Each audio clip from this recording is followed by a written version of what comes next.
हर क़िस्म जी तारीफ़ अल्लाह रब्बुल आलमीन जे हक़ में, जंहिंजी ज़ात बाबरकात हक़दार आहे, त उनजी वाखाण वॾाई बड़ाई बुज़ुर्गी बरतरी बयान कयूं। जेको अल्लाहुल ग़ुयूब आहे, सत्तारुल अयूब आहे, ग़फ़ारु ज़ुनूब आहे, अरहमुर राहिमीन आहे, जंहिंजी ज़ात हमेशा वटि आहे। तूं हुएं आईं बहूंदे हूंद जो हक़दार तूं, जंहिंजी शान लाॾला लाड़े छॾियईं चाढ़े छॾियईं तूं चूड़ा चुमार। जंहिंजी शान जे ख़ालिक ख़ल्क़े ख़ल्क़ समूरी, माण्हूअ जिन मलक हुज़ूरी, उब ज़मीनो निखट डोरी, माणक मोती मुश्क खथोरी, रातियों ॾींहं मुंधूं ऐं मां। सलातो सलाम जा फुल नछावर थिए मिणी रसूल मथे, तमामु अल्लाह ताला जे बरगुज़ीदा नबीअ मथे, ख़ुसूसन रहमतुल लिल आलमीन मथे, मुज़म्मिल मुदस्सिर नबीअ मथे, शम्सु ज़ुहा बदरु दुजा मथे, लिवाउल हम्द जे मालिक मथे, साक़िए कौसर मथे, शाफ़िए महशर मथे, मक़ाम महमूद जे धणी मुहम्मद अरबी सल्लल्लाहु अलैहि वसल्लम मथे, जंहिंजे अचण जे बारे में कंहिं चयो त पैदा थियो जॾहिं पाण पियारो, मुंहिंजो मुरसल मीर मुचारो, सुहिणो सैयद सचो सुहारो, लॻो उभन में नींहं नकारो, 1400 ॾिस नूर नज़ारो, मुंहुं कुफार न थी अड़ो कारो, मतो मजूसिन जे सिर मारो, आग उझाणी फिटल उतारो, हज़ारूं साल हुअन हुल चारो, सुको दरिया सहवत सारो, कोट धुबी पियो किसरा वारो, 14 कुंगरा थेड़ा चूर, मुल्क मुहम्मद कयो मामूर, पढ़ो सलातूं मथे हुज़ूर। सलातो सलाम खां बाद कुरान मजीद जी आई तव्हांखे सामने पेश कयां थो। व मिनन नास मन यश्तरी लहवल हदीस लियुज़िल्ल अन सबीलिल्लाहि बिग़ैर इल्मिन व यत्तखिज़हा हुज़वन उलाइक लहुम अज़ाबुम मुहीन। ब्रादरान इस्लाम, लाउड जे ज़रिए सुणण वारियूं माऊं ऐं भेणूं, मोमिन जी शान ऊंची आहे, मोमिन जी मिसाल पण भली आहे। प्यारे नबीअ फरमायो त मोमिन इन जी मिसाल माखीअ जहिड़ी आहे। मखी पाण वटि ॿ रहियूं, हिकिड़ी किचरी मख जंहिं तपाए छॾियो आहे, जिते त किन पई लाहे, ऐं ॿई उहा माखीअ जी मख आहे, माखी शहद मध, जेको फुलें ते वेह थी, पाक पाणीअ ते वेह थी, अने पाला करे मिठो रस तैयार करे थी। अल्लाह जे नबीअ फरमाए त मोमिन जी मिसाल इन माखीअ जहिड़ी आहे। इन जो मतिलबु पहिरीं ई थिए थो, जे माखीअ जी मख गंदी वस्तु ते कॾहिं पण नथी वेहे, मोमिन गंदगीअ खां दूर हूंदो। माखीअ जी मख गटर जो अने गंदो पाणी तंहिं तां चूपो नथी करे, मतिलबु मोमिन पलीत अने हराम चीज़ खां दूर हूंदो। माखीअ जी मख ॾींहुं राति महिनत ॿिए लाइ करे थी। मतिलबु ई थियो त मोमिन उन ढगे वांगुरु खड़े, जेको ढगो ॾींहुं राति हारीअ लाइ करे महिनत करे थो, पोइ हारी खरो भरे या न भरे। मोमिन जी मिसाल माखीअ जहिड़ी आहे। माखी ॿिए लाइ मिठास ॾिए थी, त मोमिन इन में मिठास पण हुअणु घुरिजे। माखीअ जे ज़रिए ॿिए खे शिफ़ा थिए थी, फ़ाइदो थिए थो, त मोमिन ॿिए जी दवा जो दरमान आहे। ई मोमिन जी मिसाल प्यारे नबी सल्लल्लाहु अलैहि वसल्लम ॾिनो त मोमिन जी मिसाल हिकिड़े वण जहिड़ी आहे। वण त थूअर रहियो न, वण जहिड़ी आहे। वण ही कंडर बावर रहियो इन जहिड़ी न। मोमिन जी मिसाल खजीअ जे वण जी आहे। खजी जित आहे, बाग बगीचे में ॾिठा हूंदा, हेठि किथराण न हूंदी। खजीअ जो पन हमेशह नीरो हूंदो ऐं खजी उहो वण आहे जेको खजूर जी शक्ल में ग़िज़ा ऐं खुराक तयारु करे ॿिए खे ॾे। त हिन जो मतिलबु मोमिन पिंड जी ईमानी सिफ़ात जे ज़रिए, जज़्बात अने क़ुर्बानी जे ज़रिए जित हूंदो उते सफ़ाई हूंदी, जित हूंदो उते नीरो हूंदो, जित हूंदो उते ॿिए लाइ हमेशह खिड़ंदो ऐं ॿियनि जी ख़िदमत में लॻो रहंदो, ॿियनि जी हाजत अने ज़रूरत बणिजी करे रहंदो। मोमिन जी मिसाल 3 हदीस में आहे। आप सल्लल्लाहु अलैहि वसल्लम फरमायो, मोमिन जी मिसाल नारंगीअ जहिड़ी आहे। हाणे मार्केट में ॾिठा हूंदा, हिकिड़ो संतरो रहियो, ॿई नारंगी रही, इन मिणी जो कलर ले देकर मौसम्बियूं हिकिड़ो जाए, पण इहो उहो मौसम्बी आहे नारंगी। अंदरि जे खयो त फ्रूट, तंहिंमां मिठास ऐं ॿाहिरां ॾिठे में पण कलर भलो, ख़ुशबू पण भली। इहा मोमिन जी मिसाल। त मोमिन जित हूंदो, ॿाहिरां ख़ुशबू पई अचींदी, अंदरि मिठास हूंदो। इहा मोमिन। मोमिन लाइ पहिरीं तौहीद तां शर्त रही, हल जज़ाउल एहसान इल्लल एहसान, एहसान जे बदिले एहसान, तौहीद जे बदिले जन्नत आहे। जे तौहीद न आई त मोमिन आहे न। तौहीद मुकम्मल, पोइ हिनखे मोमिन जी सनद ऐं सर्टिफिकेट मिलियो। तौहीद में फैल, हर मैदान में ई फैल थी वियो। तौहीद बेरी प्यारे नबी सल्लल्लाहु अलैहि वसल्लम जी इताअत ऐं ताबेदारी पण हुअणु घुरिजे। अलगर्ज़ अॼु आबाई ॻोठ में अबाणे सां मुंहिंजी मुलाक़ात आहे शादीअ जे मौक़े मथे, ऐं साम्हूं रमज़ान इन महीने जी आमद आहे। सफ़ा पां ओॾा पुगासूं, पां खे ओॾो पुगो।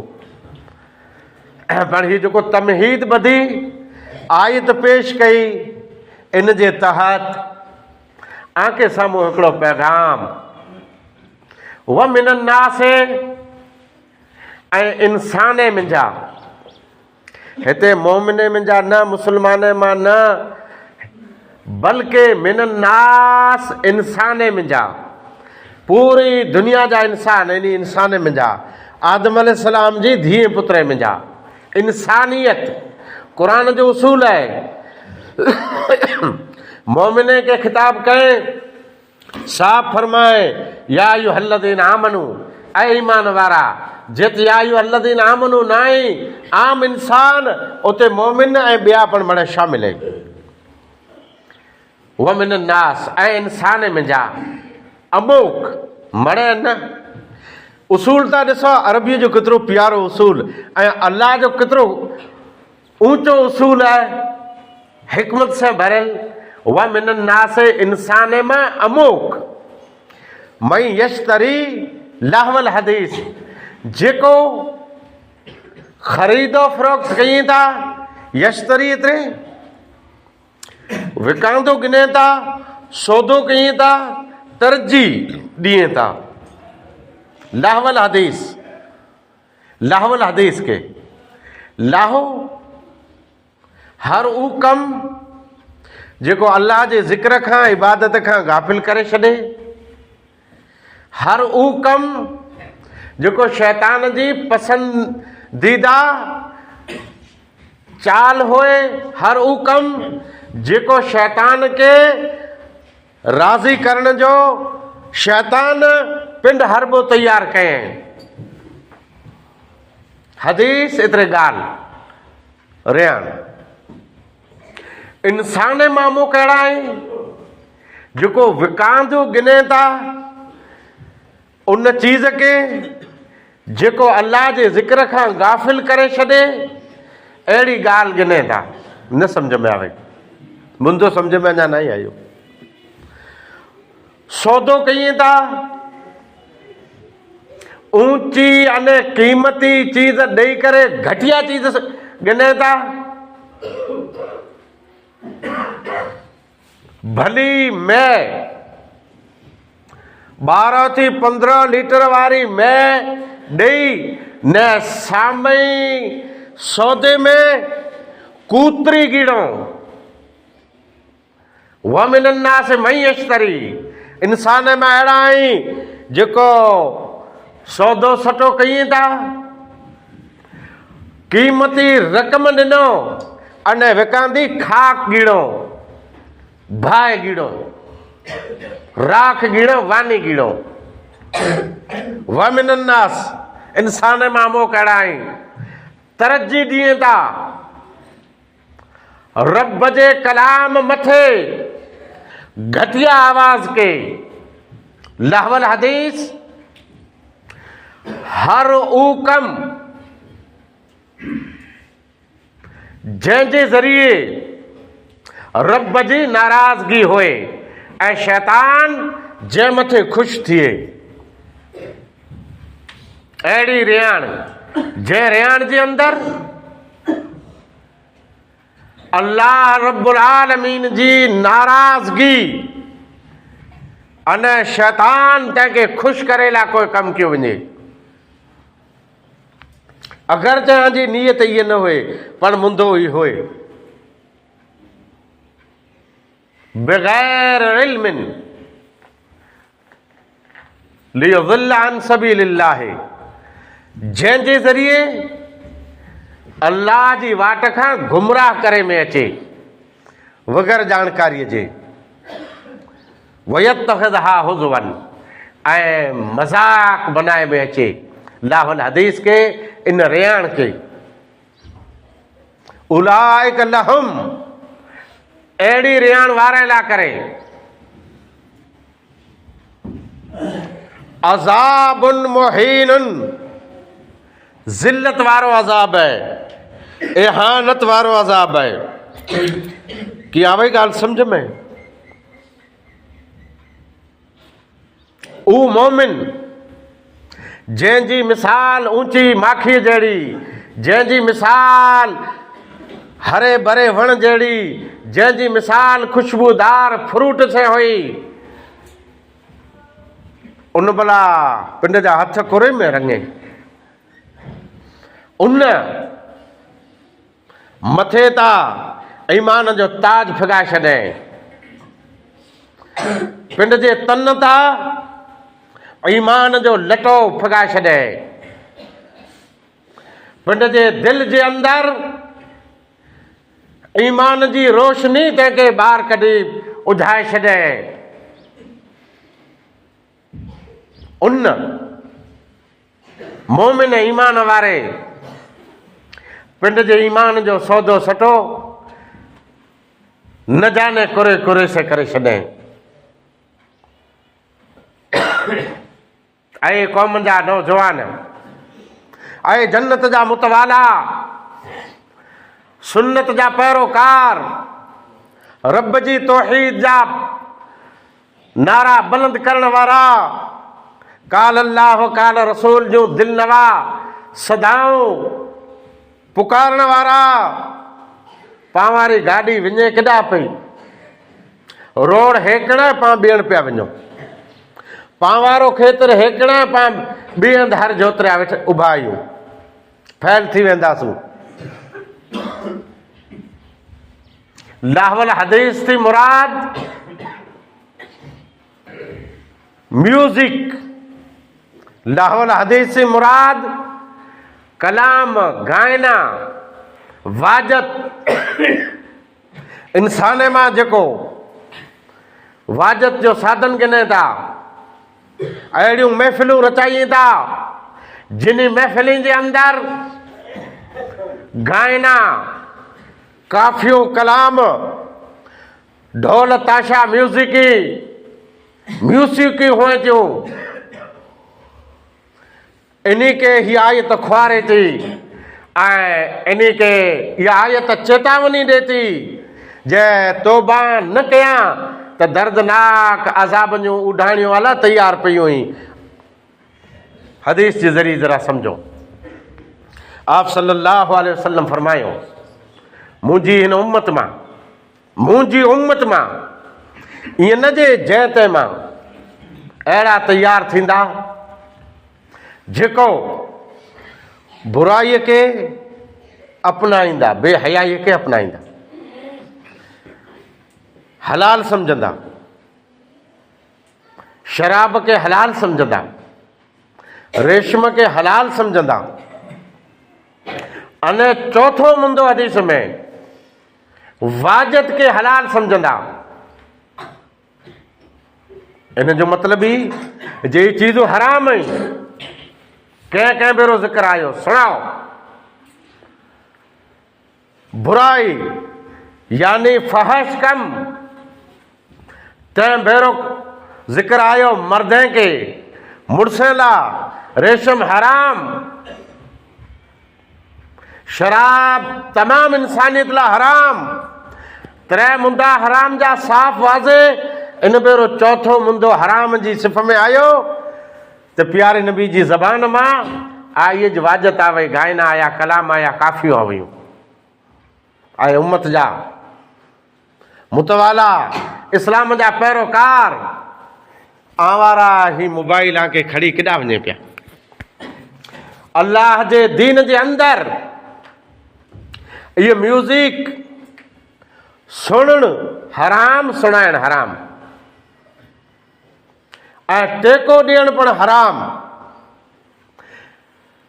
अल्लाह जे नज़दीक ई गुनाह बने थो अने कबीरा गुनाह आहे,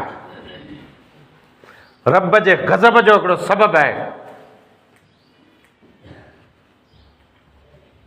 अल्लाह जे नबी फरमाए त हिकिड़ो अहिड़ो दौर अचींदो जंहिं दौर जे अंदरि ज़मीन फाटंदे ज़मीन में माण्हू हलिया वेंदा। इन जो मतिलबु जेको ज़लज़ला अचनि था, इंसान दॿिजी वञे था, सहम ई ॻाल्हि आहे। पत्थरनि जी बारिश नाज़िल थींदी, इंसाननि जूं शक्लियूं बदिलंदियूं, सूअर भूंडड़िया मिरुअ बनंदा ऐं ईज इंसान भोलड़ा बंदर वानरा बणिजी वेंदा। त सहाबा किराम खे ख़ौफ़ थियो जे इंसान इन जा बुरा पाप क्या हूंदा। अल्लाह जे नबी फरमाए त शराब पीअंदा पर नालो ॿियो ॾींदा। ईअं म्यूज़िक खे नालो ॿियो ॾेई करे हलाल सम्झंदा। हिन दिलि जे अंदरि म्यूज़िक यानी कलाम, गायना मुनाफ़िक़त ऐं निफ़ाक़ पोखे छॾीनि था, ईमान जी रोशनी ख़तम थी वञे थी।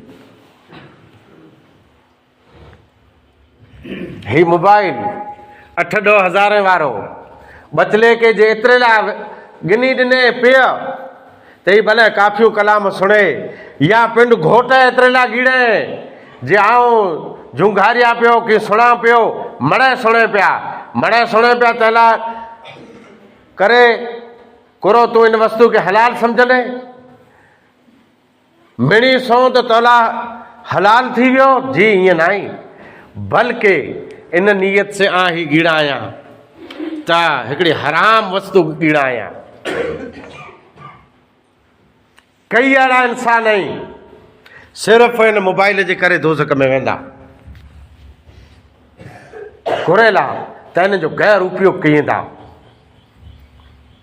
कुरो ज़रूरत वे थी ज़हर पंहिंजो अज़ीज़ हिन फानी दुनिया मां लाॾाणो करे वञे थो, अञा उनखे वेंझारियो न आहे, न उनजो फोटो ॾेई ने कलाम चाढ़े न दुनिया ते पिंड जे दुख जो इज़हार कयां, दुआ जो को लफ़्ज़ चयां खरा, कोन जे घर वञी तसली ॾिना खरा, ख़ाली जो दोस्तो ऊ चीज़ ॾिना ते लानत ऐं अल्लाह जी तरफ़ां उन इंसान ते लानत जंहिंजो फोटो उन में लॻाए आहियां। ॿिए ख़ैर खां पिंड जे दोस्त जा न आहियो बल्कि दुश्मन आहियो। हिकिड़े घर चोर आयो, चोरी कई, मड़े खड़ी वियो, थोड़ो घणो बचियो हो, घर जो धणी हड़ ॿधी थियो चोर पुठिया उभियो चोर उभी रहा, कुरो आहे ॿियो कीअं न छॾियां, ख़ाली एतिरी चीज़ आहे, इहे पाण भले खड़ी वञो। त हीअ म्यूज़िक आंजो ईमान ख़लास करे छॾींदी, ईअं ख़लास करे छॾींदी जीअं चोर घर खे साफ़ कयूं था। पुठियां छलो की बचियो ईमान, त ईमान पाण ई वञी ॾेई छॾींदा, हथ खड़ी छॾींदा। अल्लाह जो क़ुरान न ई सुणंदा, न सुणे जो मौक़ो आके मिलंदो जंहिंजी मोहब्बत म्यूज़िक से है। पोइ क़यामत वारे ॾींहुं आंजो हशर उन बेरोज़ थींदो जेको म्यूज़िक जा दिलदादा आहीं, जेको पिंड गुमराह आके गुमराह कयो, उन बेरा दोज़ख में वञी सड़ंदा ऐं कड़ंदा। हाणे इन हदीस में ई लफ़्ज़ आयो जे म्यूज़िक सुणे वारो वानरो अने भोलड़ो ऐं भूंडड़ियूं थी थो, वरंदा वर गुज़री विया। माण्हू म्यूज़िक चए पिया, म्यूज़िक वॼाई पिया, कलाम चए पिया, ये सुणे पिया, न अञा कोई भोलड़ो पाण था ॾिठो न। हदीस में आहे जेकी सही है, हाँ ईअं सम्झी सघूं था। सूअर बनी वेंदा, सूअरनि जी फितरत है बेहयाई, उ बेहया बनी वेंदा, उन में हया नाले के को चीज़ बाक़ी की न रहंदी। न दुनिया में न म्यूज़िक जे करे बेहयाई आम है, आम उरूज ते है। वानरा बनी वेंदा, पाण ॾिठो था न जे हिते को वानरो बनियो, जाम कलाम चए सोए सुणाए, सिंगर करे आयो फलां सिंगर, इन सिंगर के त कीअं अञा न थियो जी थियो। हदीस में जे न का वानरो बनंदो न का सूअर बनंदो, जे ॾिसो नचे तो, डांस करे तो, शक्ल बदलई, इन जा वार हेकण विया, इन जी अख ढकजी वई, इन जो लिबास फैल थी वियो, उथींदे विहंदे नाचकारा पियो करे, रक्स पियो करे, सम्झी लायो जे ई भोलड़ो बनी वियो आहे, कम ऊज करे पियो, भले इन जी जिब इंसान जी रही ऐं इंसान वांगुरु खाए पीए थो, तव्हां पर कम वानरे जो पियो करे। मुसलमानों, ऊ दौर है जंहिं दौर में इस्लाम आम है, रोज़ाना सैकड़ों इंसान इस्लाम कबूल पिया कइए, न गायना ऐं कलाम तंहिंजी महफ़िल में पिंड वारो इस्लाम जेको आके पे ॾाॾे वटां मिलियो हो तंहिंमां हथ पिया कढो। इस्लाम में कई कमी हुई, कई खामी हुई, इस्लाम में आके कई कोताही नज़र आवे जेको मुर्तद पिया थियो। उहो इंसान जेको बेहयाई पिंड जे घर में खड़ी आया, बेहयाई पिंड जे इलाके में खड़ी आया, बेहयाई जो प्रचार कई पिया, बेहया इंसान के साथ पिया दिए, उन मथा पैसा पिया घुरिए, उन जो इस्लाम से कीअं लेना देना नहीं। उ पिंड गुमराही अने इलाके के गुमराह करण चाहिए था। आइंदा कल इन्हीं जो ग्रुप एतिरो वधी वेंदो जे घरें औरतूं पर इन जी महफ़िल में वञी वेंदियूं, मथे उगाड़ियूं वञी वेंदियूं, उहे औरतूं जेको बाहया ने परदे वारियूं रहियूं, इन्हीं जूं नौरूं, इन्हीं जूं धीअरूं, इन्हीं जूं पूतरियूं ऐं ॾूहितरियूं वञी उते ढोले ते या नचंदियूं अथवा कंध था लूॾींदियूं। अहिड़े टाइम जे अचण खां पहिरीं सील बंद इलाक़ो, तौहीद वारो इलाक़ो, अल्लाह जे दीन वारे जो इलाक़ो, इन इलाके में अहिड़ो कोई पण तूफ़ान अचे, ॾाढी पार ॿधो, वार जुरे खां पहिरीं ॾाढियूं झड़ूं ॾियो, त अहिड़ो कोई ज़ालिम, अहिड़ो कोई गुमराह इंसान इलाके में अची न सघे। जे आयो त नुक़सान इस्लाम जो थींदो, नुक़सान मुसलमान जो थींदो, नुक़सान दीन जो थींदो, नुक़सान क़ौम जो थींदो, नुक़सान तौहीद जो थींदो, नुक़सान इस्लाम जो थींदो। न कई अहिड़ा चाहिए था जे पिंड लखण में किरल हुअं था, ॻोठ में पण कढे जे लाइक़ु हुअं था, पर जंहिं मुंहुं घुरायो आहे हिन में आंजो करो वञे तो ग़लति कमु कई आहे। वला तकुन लिल खाइनीन खसीमा, उहो इंसान जेको नाहक अने ज़ुल्म जो कमु कई था इन्ही जे सपोर्ट में न अचो, बल्कि तावनु अलल बिर्रि व तक़वा, नेकी अने तक़वा जे कम मथे ई साथ ॾियो, भलाई जे कम में साथ ॾियो। जे आं वटा भलाई न थी सघे, भलाई लाइ ज़बान न खुली सघे, भलाई लाइ हथ अॻियां न वधी सघे त बुरे बेरा न उभियो, बुरे खे साथ न ॾियो, भलाई वारे जूं गिलाऊं गिबतूं न कयो। हर ऊ मोमिन ऊ मुस्लिम जेला करे जन्नत जी बशारत है, जेकॾहिं अहिड़ी महफ़िल में वियो जंहिं महफ़िल में कुफ्र थी थो, जंहिं महफ़िल में गुनाह जा कम थियनि था, जंहिं महफ़िल में नाच गाइना हुअनि था, कलाम म्यूज़िक हुअनि था, ढोल तमाशा हुअनि था, त अहिड़ी महफ़िल आके दीन इस्लाम तंहिंखां ख़ारिज करे छॾींदी। अहिड़ी महफ़िल अल्लाह जी रज़ामंदीअ खां खणी रब जे गज़ब हेठां खे पुॼाए छॾींदी। वाख़िर दावाना अल्हम्दुलिल्लाह।